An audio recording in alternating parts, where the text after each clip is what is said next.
Osteoxondroz va migrenni bir-biriga bog'liqligi to'g'risida savol berishyapti. Osteoxondroz migrenga olib kelishi mumkinmi degan. Demak, bu savol shunaqa javob berishimiz mumkin. Osteoxondroz bu migrenni sababchisi emas. Ya'ni migrenga olib kelmaydi.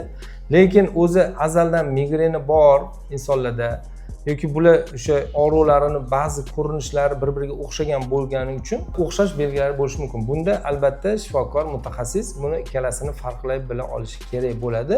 Bu o'sha bo'yindagi churra yoki bo'lmasam o'sha disk churrasi boshqa shuni hisobiga bo'layotgan og'riqmi yoki migreni bor og'riqmi? Endi o'sha bo'yinni umurtqalarida bo'ladigan o'zgarishlar albatta qaysidir ma'noda shu bosh og'rig'ini chaqirishi mumkin. Bu o'sha bo'yindan o'tadigan miya qon tomirlari bo'ladimi yoki boshqa nerv tomirlari bo'ladimi? O'sha bo'yin umurtqasini da bo'ladigan xastaliklar, shu osteoxondroz deymizmi, disk churrasi deymizmi, shuni hisobiga bosh og'rig'i chaqirishi mumkin.